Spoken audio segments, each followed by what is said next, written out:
Okay, so Carol and River with an update from the last lesson. Right. Do you have questions? No, I want you to take a look and see what he looks like. See what you think, because he's he's doing okay, but he had this habit of squealing when I would mount and dismount, and he hadn't done it, for the first couple of weeks I started riding him. And then yesterday he had a big squeal. Plus he had a little bit of a meltdown with his bit. So I don't know. We'll see what you think. Interesting. Yeah. Yeah, it's on video too. The bit, yeah, it's on this one. Okay. So they go in sequence. This was like probably, let's see, 5 minutes. Yeah, this one is called number 2 and the other one is called number 3. Right. So this is probably about 10, 12 minutes into the ride because I don't ride him very long. So Okay.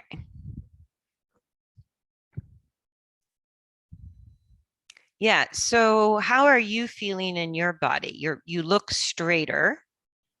I feel straighter except when I'm doing left turns because I looked at it and I went, it felt like I was over more, and I probably am over a little bit more, but I tell you, the body just lies, Yes.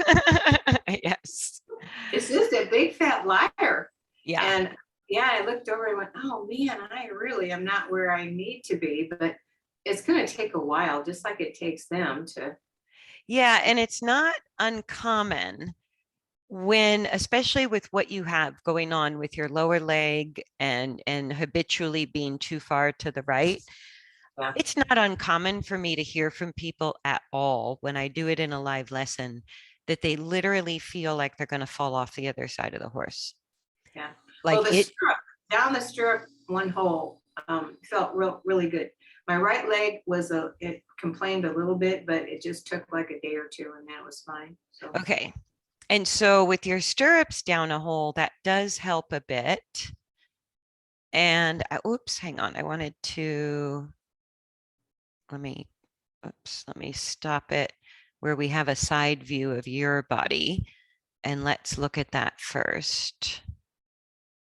Get just the right moment. I had it and then I lost it. I hit play. There we go. Okay. So if I draw, see that left toe snuck forward a bit on that turn, looks like. oops. Shoot, let me get this out of the way.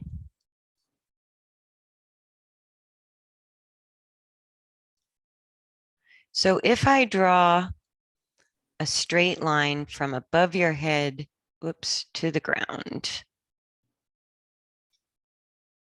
and then move that kind of through, like here's the center of your head. So it's a tiny bit in front of your torso, or your torso is a tiny bit behind your head. Right. So do you see as I play with this vertical line sort of through the middle of your torso, it looks straight here, but your legs are a bit more in front of you than underneath you. Right. And so the remedy to this is actually trying to move my toolbar around. There we go. The remedy for this is a couple of different things you can try. You can try straightening the back of your neck here. Can you see where I'm pointing? Yeah. So you can try taking a little more curve out of the back of your neck, but it's not excessively curved forward in the cervical spine. I think more of the issue, you're nice and straight through your lumbar, but you could extend your thoracic spine a little bit more forward. So you could push the chest a little bit more forward and bring your shoulder blades a little bit more together. And that should also put your seat a tiny bit more up on the points of your seat bone rather than at the back of the seat bone. Yeah. Do you see what I'm saying? Oh, yeah. Yeah. I'll look Okay. to see if there's any change. Because I did see, like, I start to do something on a turn and I go, oh, no, because my head would start to turn, and just the awareness right now is helping. Yeah. So, And so keep playing with that, because as you play with more straightness through your upper back, your lower back you don't have to mess with, but your upper back will still affect where you land on your seat bones. And so you want to find the points of the ischium, they're like little rockers, and you want to come a bit more forward up on the seat bones and just let your shoulder blades come a little closer together. And that should bring your legs more underneath you. okay. And that will really help with your left to right balance, because the straighter we get vertically, it not only stabilizes our front to back balance, but we get a much clearer sense of our left to right balance. Mhm. And so the little bit that you are behind the vertical is making the left right issue that you know you have a little harder to sense and Right. and correct. Yeah.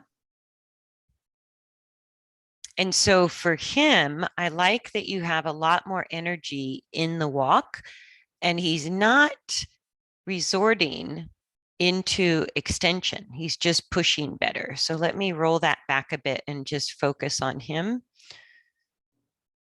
because he seems to be pushing with a little more energy than the last video. Is that what you're feeling? Yeah. Yeah. Oh, yeah. Yeah, and it felt a little better, and I think it looked a little better further into it. So, Yeah. So he tightens his neck a little, he falls forward a little, but as you ask for a little bit more energy, he's really doing pretty well with it. And then the moments you want to increase the push is during the turn too, because the turn, if he's straight through his neck and back, will adduct and abduct the legs a little bit. Like that's pretty good. He's coming underneath himself well, and he's starting to control his body weight from falling forward to his front legs. right, So that's a better walk than what you had going in the last video. right. And you feel how when we get a good walk and we're really balancing the braking and pushing, the pushing moves the walk closer to where we could take a trot in the next step or two. And then the braking is what prevents the weight going forward when we're pushing. So the braking, the deeper engaged hind legs, as well as the muscle use in the back and hindquarter, is how he controls his body weight from going to his front legs. Like right there is lovely. He lengthens his neck. He drops the pole a little, but he'll get more and more weight off the front legs, the better he can stabilize his hindquarter and use his back and hindquarter muscles. Right. Yeah, it felt like he had some really good steps. He can't hold it, but Yeah. And on that, even on that light of a rein contact, what I would do is, because he has a little tendency to hold through the neck and drop the pole, I would play in and out on sort of like spiraling in, spiraling out on turns with a straight neck, and see, does he find a place where instead of, here's where he does his mouth thing. Sorry. oh, that's okay. Yeah, he's a little busy with the mouth and tossing the head. So that could be either he's holding a little bit through the neck, which he's doing in a tiny bit of a downward force. Like the dropped pole can tell us about extension, or it could also be that they're just feeling, even if the reins feel light to us, they go, let me get behind the bit a little bit and stay on my forehand. So you may have to play with alternating rein pressure left to right, because if he drops the pole, the only solution to that is to go lighter with the reins. Right. And if we're, really light already, sometimes that means going to a pretty loose rein and having to use turns. Yeah, even the trot's a bit better. So in the trot compared to the walk, you can see there's a little more wobble in the hindquarters. Mhm. And so he tries to stabilize his body with the neck and the front end again. But you've got a tiny bit more suspension and energy in the trot than you had compared to the last video. Right. Yeah. And again, he really has his best moments during the turn. Mhm. Yeah, I had to go to utilizing the bend because the turn by itself, he had a tendency to just fall into it. Yes. And so the falling into it is more the weight on the forehand. Right. And sometimes if we can't control the fall inward easily, then we can also choose to just turn more in the direction that they're already falling. And sometimes that helps them rebalance. They suddenly find the hind leg and start to control their body weight and come out of the fall. So if we can sort of use our upper leg or reins to resist the falling in, then that's great.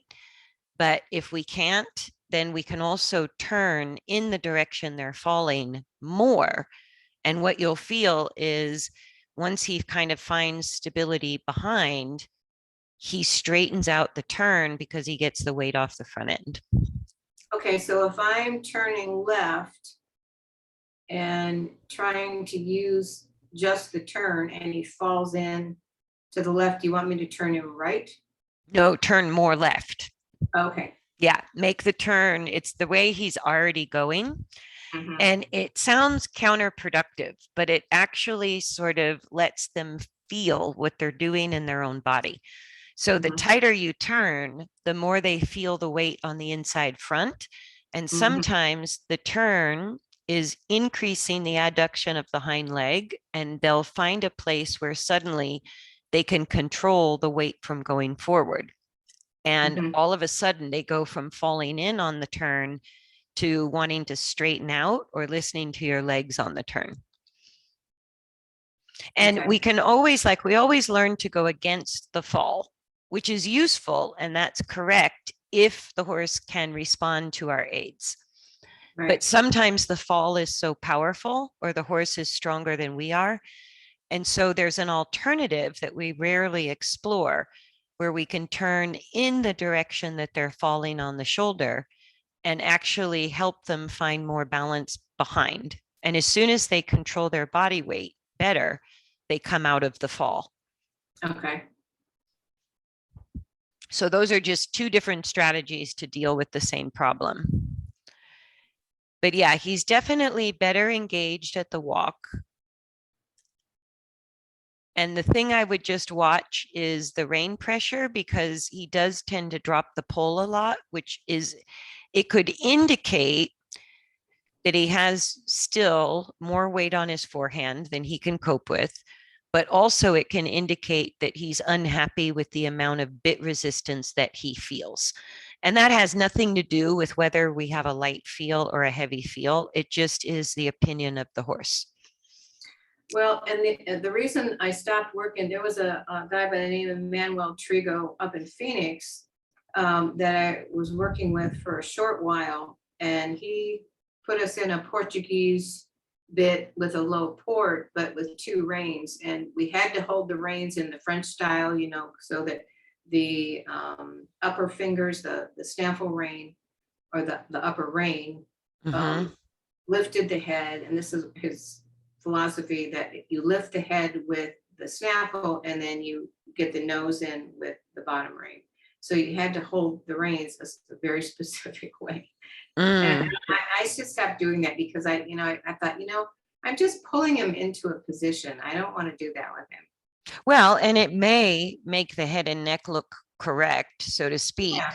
but Mhm. it doesn't necessarily affect the flexion of the spine or the engagement of the hindquarters.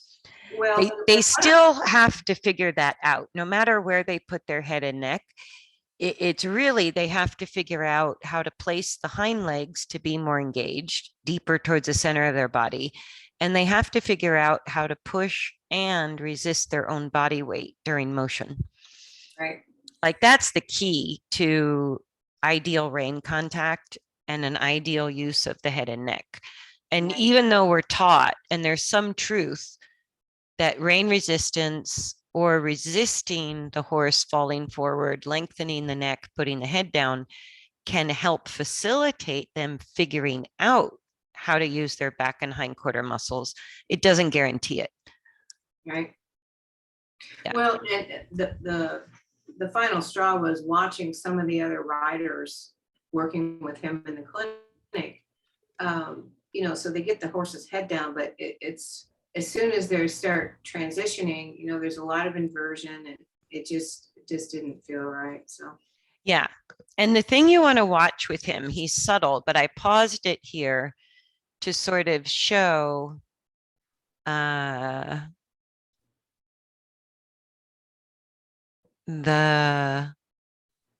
get my lines again. Here's the pole, C1 to the skull. Whoops, I made it a little bit crooked. Oh, it won't move. Hang on. Okay, there it's straight. Let me see if I can move it on to the pole. So there's the pole, which is the AO joint, C1 or the atlas to the skull. Then the second vertebra is about here. And he's breaking at the third vertebra, right. which is the high point of his neck. Oops, Right. where'd my line go? Which is the high point of his neck here. Mm-hmm. So that use of the horse's neck, it could be because he was sort of framed with the reins, and that was how he learned to cope with it. But it indicates two things. It indicates for sure that there's still more weight on the front end that needs to be controlled. And it's the horse's response to any amount of bit pressure that they think is too much. And so even though your reins are really long and pretty loose, it might be too much for him. You might have to work on even like every time they drop the pole like this, the only thing I can do is reduce rein pressure. And on my ex dressage horse, who was ridden the same way you're describing, even if I had no rein contact at all, and I was holding the full length of rein on the buckle, he would still drop the pole out of a habit. So that's a horse where I go, I can't use rein resistance at all to help him use his, back muscles or engage his hindquarter because it's been entirely corrupted. Yours is not entirely corrupted, but he definitely has a habit when you watch him walk that this is a go-to for him when you use two reins, even with a very light contact. Mm-hmm. So as we watch him go, he's getting better and better balance. It's hard for him to truly get his hind legs up underneath him. That's a pretty good halt. And you'll see in the moments, like that might be what he's shaking off because you can see he's pretty tight in these upper neck muscles. They tend to bulge out. Mm-hmm. And so that might be why he wants to shake his head and play with his mouth. And I would just give him the reins and let him do that. Because he'll loosen up the tightness. Like if we go back a little bit and just sort of watch the pattern of how he uses his neck as he's gaining and losing balance through his hindquarter, he goes in and out of dropping the pole. But you can see where that upper neck muscle is tightening quite a bit whenever he drops the pole. You see that? Mm-hmm. Yeah. And so if we just look at the pattern, there's times where he straightens the upper part of his neck all the way to the pole. And there's times where when he goes to lengthen his neck, he just drops the pole. So instead of a true lengthening and elevation of the front end from controlling the body weight, he goes, let me just kind of stay on my front end and hold through my neck. Or he could just be saying any bit pressure, this is my habitual response. Yeah. But if you watch with the improvements you have, that would be the only thing to be careful of. Right? Because he goes a tiny bit into holding the neck and he reaches for long and low. He kind of teeters that neck use up and down. But the Mhm. easiest place to get stuck is with a drop pull. Right.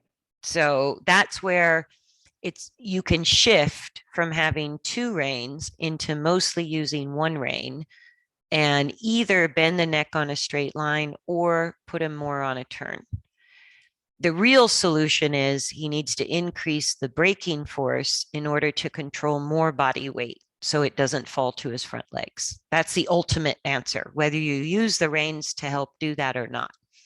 Right. So a turn is the best rain resistant substitution. Does that make Okay. sense? Uh-huh. Yeah. So the turn is how we gain more engagement and stability of at least the hindquarters without having to use two reins, without having to use a lot of rein resistance if they're sensitive to it. So that's what I would play with him. To increase the engagement and get even more weight off the front end at the walk would probably help alleviate the neck shaking and the mouthiness. That would do away with the last of it. He's not done that before since I put him back in work just a couple of weeks ago. Did you get that other video too? Yes. Okay. Yes. So I'll switch to that one in a second. Right. But this could be just part of going through changing habits that you've got him working a bit better than the last video. So in the last video, he wasn't as engaged with the hindquarter. He was more on the forehand, but his neck was happier because it was longer. Right. Right. So now, as you're working on more engagement and more control over his body weight, he's answering that request a little bit by holding through the neck, dropping the pole. So that's why I said be careful of that, because that's probably why he's shaking his head a bit, is because he's just doing it that way for right now. Mm-hmm. Okay.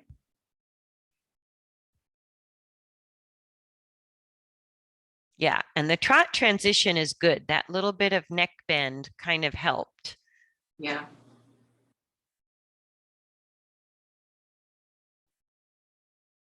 Yeah, and he just doesn't have a lot of power. So I would keep working on like that degree. If you took that turn into a full circle, it might be a 10-meter circle. That Mm-hmm. might be a good size circle for you guys to work on at the trot, where it's big enough that he can stay forward, but small enough that he can get his hind legs underneath him a little bit easier than he does on Yeah. the straight line. Okay. On the straight line, I don't know that you have enough neck bend to get him really out of extension during the trot. I think you play with this again in a minute. So let's look at it again. But he would have to have a little bit deeper bend of the neck on a straight line to quit pulling the neck upward and pushing the back downward. Like there, you do take more bend. Right. And that's just enough to get him to think, but then he falls in. So Yeah. what he's sort of showing with the falling in, see, that's when I would feel him fall in on a straight line with an inside bend. I would probably start spiraling in on a circle that same direction, Mm-hmm. because that will be, it looks like it's easier for him to balance on the turns than the straight line with the neck bent. So this is the other video. Yeah, tracking left is much more difficult for him and for me. So we have the double whammy of both of our. Yeah, and when you have a double whammy like that, plus your own proprioception because of your leg, the path of least resistance is sometimes to go into the mistake rather than trying to correct the mistake. Like the Okay. horse's body is falling left for a reason. And so as you go more into it, you'll have to place your body more to the left than you might feel comfortable, which will help you change your pattern. Oh, yeah. And if you just sort of play with keeping the forward while he's falling left. Sometimes they figure out how to change their coordination because you're letting them do exactly what they want. So there's nothing to lean on. Does that make sense? It's like you're saying, okay, go that way. I'm not going to resist it. So there's also nothing to counterbalance on. And sometimes that can be the fastest way for them to feel their own imbalance and make a change. Right, like I'm not gonna hold you up. Right. Right. Just like we don't need to hold them up with the reins, we don't need to hold them up left to right either. And part of the reason that they fall left like that is because they lost the stability or the engagement they needed on that same inside hind leg. So when you spiral into the problem, sometimes it helps them get their hind leg in the right place that they can suddenly get off that shoulder.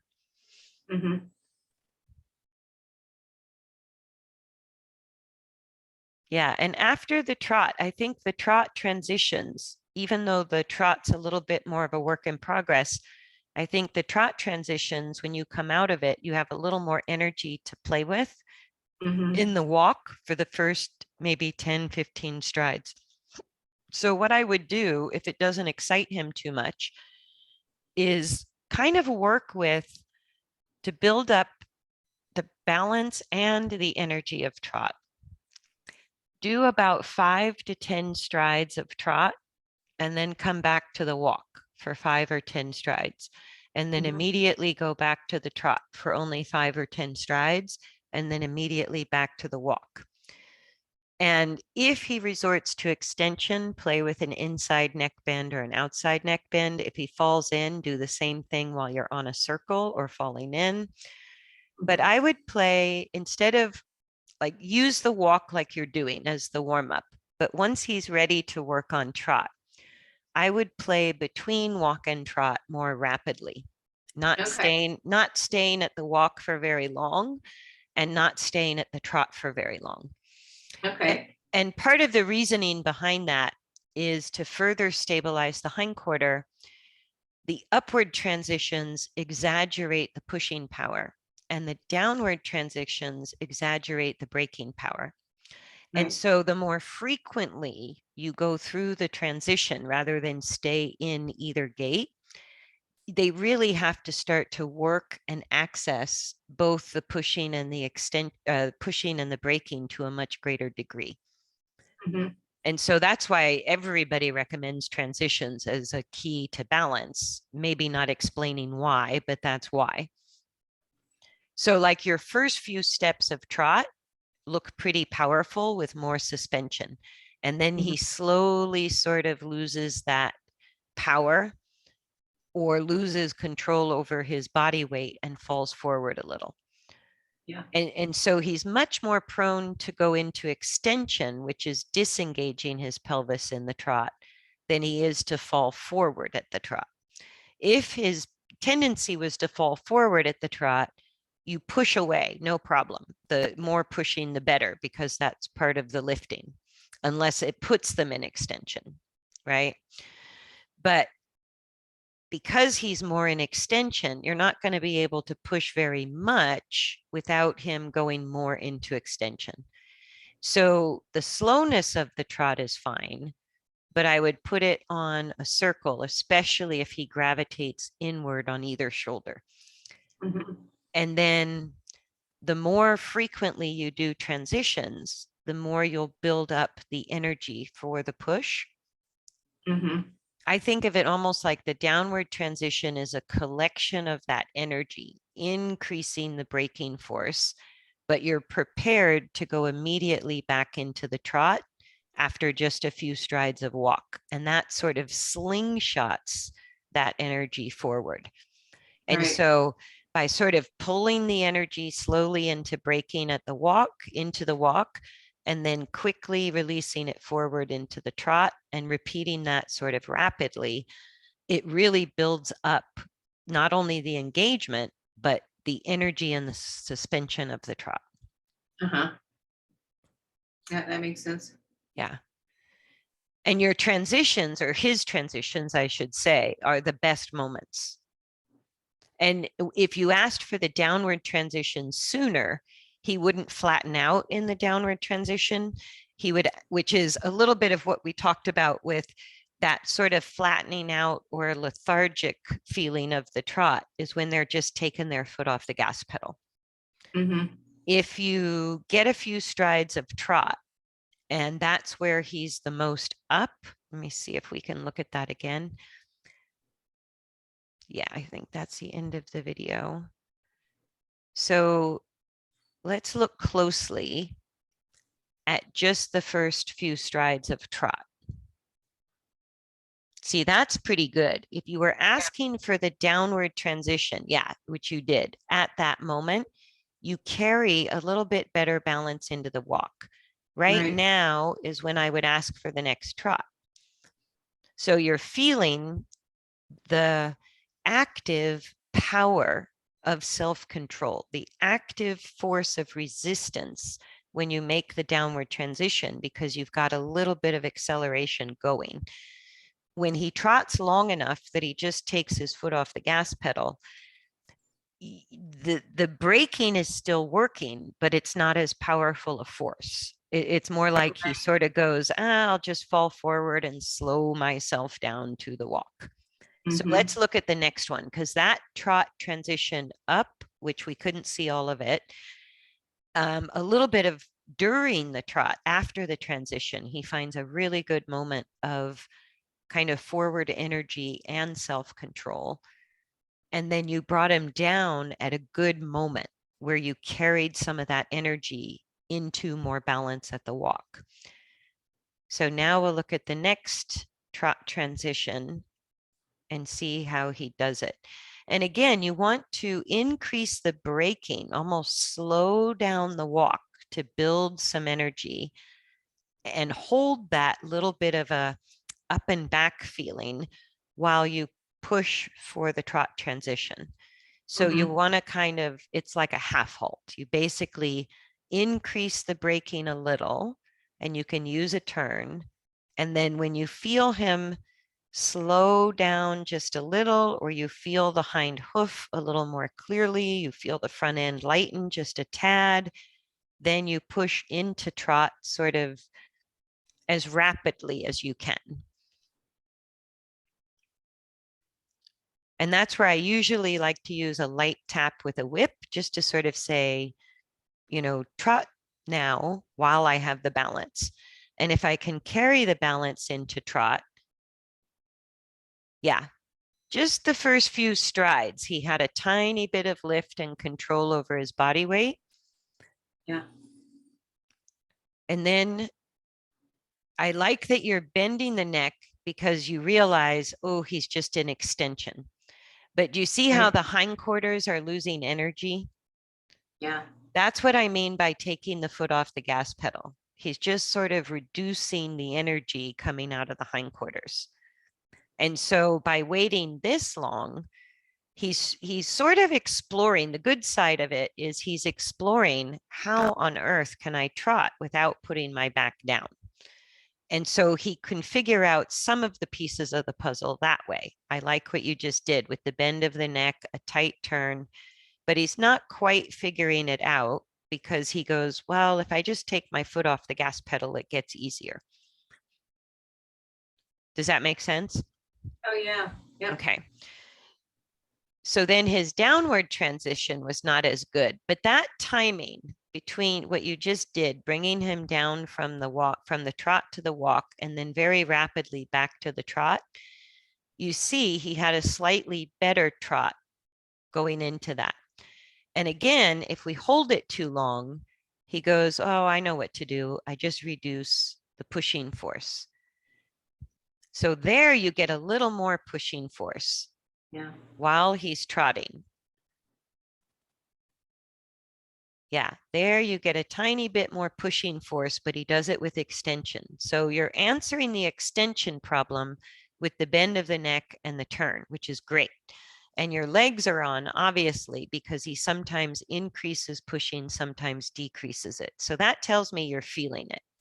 Mm-hmm. Yeah. And once you had a tiny bit of energy, the downward was pretty balanced. He didn't just fall forward. So I would just think more in terms of quick transitions rather than trying to find and hold the balance during the trot. Yeah, I think that's a really good idea. Because Mhm. I can feel him stay more together when I just ask for a few steps. Yeah. Yeah. And if he gets too, I think that will also help with his tendency to push his back down during the trot. Uh-huh. I think that it's more a matter of him not having the control over his body weight, because it looks like he can give you more push pretty easily. It's Mhm. more about the control over his body weight when he increases pushing that's sending him back into extension at the trot. Right. But yeah, I think if you just tighten up the timing, walk, trot, walk, trot, walk, trot, that Mhm. it would resolve both his issue about going into extension, and it would help increase the power he has for braking to control his body weight. Yeah, I think that's a really good strategy to do with him. Yeah. Yeah, but it looks like you really have the straightness idea under control. Like you control the rotation pretty well, even on the turns. That looks really improved from last time. You're Oh, good. still going to find your right hip dropping. Like that's going to take months to fully correct. You just do the Oh, best you can each ride. okay. But the more you maybe come forward on your seat bones and straighten up your upper back, it usually helps people feel that left right balance much more clearly. And Mhm. it puts you in a better, a more stable position to cope with the rapid transitions. Mhm. It'll help stabilize your upper body. Yeah. Yeah. That's good. We'll do that tomorrow. We'll give it a go. Okay. But really big improvements from the last video to this video, Carol. Yeah, it Really felt good. like it. Yeah, I watched it and I thought, well, he's got a few good steps and then he loses it. And He's I think finding it that like like right there.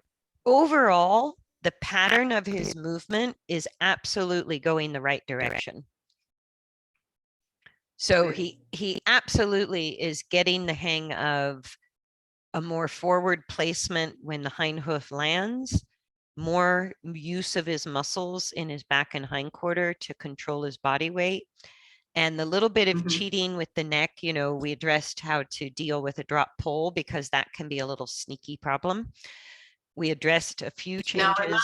remind me again on that, when he drops the pole, You have remind to, me. what it shows us is we need more braking, Right, more, right there, I like, yes, yes, and he loses it. So yes.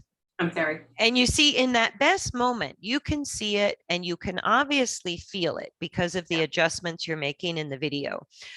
So when you feel it, if you make your downward transition to walk before he falls forward, you Mhm. get the best possible use of the braking muscles. Okay. You really increase the use and the work of the braking muscles. Once he's fallen forward, it's okay, but it's not quite as good. So Right. if you can kind of keep the balance in the walk and ask for trot before he falls forward, that's ideal. And then Mhm. if you in the trot, in the moment he feels the best to you, looks the best, ask for the walk again before he falls forward. Right. Yeah, and the dropped pole tells us there's too much weight on his forehand, so he has to use his neck. And it tells us he might feel like there's too much rein pressure, and so we lighten the reins if possible, or do a lot less with the reins and more through turning. Okay. Yeah, it's interesting to watch him with you because I'm seeing more of when he gets those few good steps, and then when he loses it. Yeah. Yeah. And with him, as you know, all the way around, getting in there quick, making a change, getting out, taking a break is kind of his MO. Yeah, and he gets bored really easily. That's yeah, I can't do the same thing with him too long because he just shuts down. Right. And you might find he does the opposite with rapid transitions. You might find he suddenly gets too excited. It can have that effect. And so if he gets too excited, you can let him mooch around on a loose rein, long and low, just to kind of settle and then Mhm. redo it. But that would be a good sign that that's how you're going to get forward eventually, but also with the control over his body weight during forward. Mhm. Right. Yeah, great. But really good improvements, Carol. That's exciting to see. Well, that's why I wanted you to take a look at him pretty quickly. And I'm so glad and appreciate that you did because I feel like there's some moments that he's having, but what can I do to help him get there? Yeah. And you're recognizing the moments. And it's just with him, he's a horse that's kind of creative in his ways of protecting himself. And so he kind of requires as a rider that you make improvements rapidly in small doses in creative ways. As he gets better at his balance, you will be able to repeat things longer and longer. He will not be bored. As Yeah. long as it has to do with them feeling better in their own skin, they do not get bored with repetition. Oh yeah, he's quite the punk. Yeah. He really is. He's he's very smart. So Oh yeah. anything you do that helps him feel supple and control his own body weight from going to his front legs, he's going to really enjoy. Those things you can repeat often and he won't get bored. But when he's struggling, if he's dropping the pole, holding in the neck, has too much weight on the front legs, gets crooked, then those are the kind of things that the more often you repeat, the more frustrated and cranky they get. Yeah.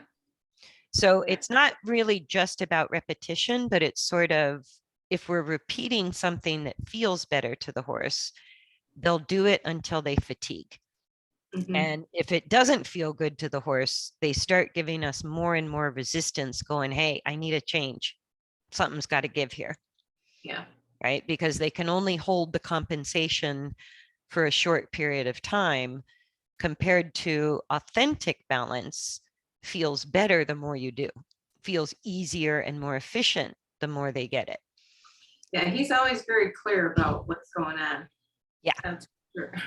Yeah. No. And right now you're kind of in that in between stage where you might find if you only work on walk trot through quick transitions, no more than 10 strides of each, that he Mhm. can do that longer than if you ask him to hold the trot. Right.